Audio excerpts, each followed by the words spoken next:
Do you and your partner have different sex drives?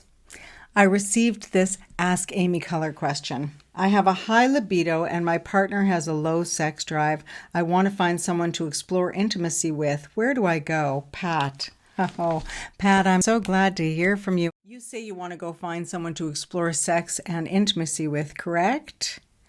Pat, that's the definition of an intimate relationship. It's the whole reason you got with your partner in the first place.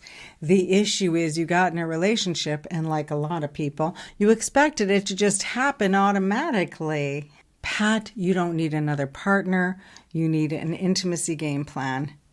I'm Amy Color, the intimacy coach, and in this video, I'm going to tell you why there's an issue with libido and sex drives, and I'm going to tell you how to fix it. I'm going to tell you the 3 steps to getting what you want when you really want it. Sound good?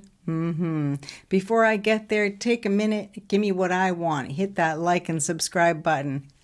Okay? First, what is a normal sex drive or normal libido?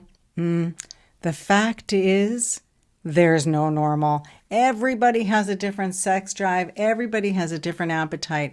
I usually hear from the person who wants help because they're hungry, they're starving, they feel shamed and alone. I want you to know you're not alone. This is very normal in every couple because you all have a different sex drive. It's considered a disorder when it causes an issue in your life or in your relationship, which this obviously is for you because you want to go looking outside of your relationship to take care of the very thing that you went into your relationship to take care of. Make sense? In my book, The Huddle, I talk about a couple who was diagnosed with sexual discrepancy disorder.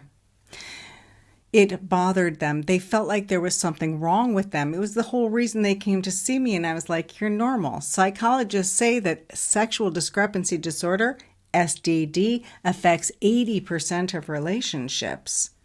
SDD means there's a difference between the sex life that you're having and the sex life that you wish you were having. Well, hello. In my experience, everybody has a difference between the sex life that they're having and the sex life that they wish they were having. Even that couple who has sex 6 or 7 times a week, they're still going to call me because one or the other person wants something that the other person doesn't want. I'm joking when I say he wants to do it in her ear, and she's like, no way. So they might consider that a difference in libido or sex drive, letting you know. The thing is, you got into a relationship to explore, to grow your intimacy. Both of you did. Sometimes when I talk to couples where there's a difference in libido or sex drive, it's because neither one of them is really getting what they want. Exploring means experimenting. The goal of an intimate encounter or a sexual encounter is to allow your sensual bodies to come out and play. You want to have fun together, and that takes a team and it takes practice. And that brings me to the 3 steps of getting more of what you want when you want it. Step number 1, schedule your games. Anticipation is the best aphrodisiac. And as I said, I usually hear from a person who's starving. I don't want them to be starving. Sometimes they're not even enjoying a sexual encounter because they're afraid that they're not going to get another sexual encounter. So if you schedule your games, meaning we're doing it every Wednesday, or we're doing it every other game, or we're doing every other day, or every other week, or we're doing it every other month, I don't care how often you do it. But if you have it scheduled, you don't miss a game. The same as you wouldn't if you were on a team, because that's what you do. You show up for each other, right? You want a spontaneous game? That's what I hear. People don't want to schedule their games because they want it to happen spontaneously. Well, A, that's not working for you. And B, if you want more spontaneous games, they come from a team that has a practice. Picture 2 people who are on the same baseball team. When they're at a picnic, they're more likely to pick up and start playing with their balls, and they'll have more fun because they have a practice. Number 2, get yourself ready. When the big game is on, you get some snacks, you wear a jersey, get yourself ready. Get the field ready, set the mood, set the lighting, and take a shower. Okay? Number 3, the huddle.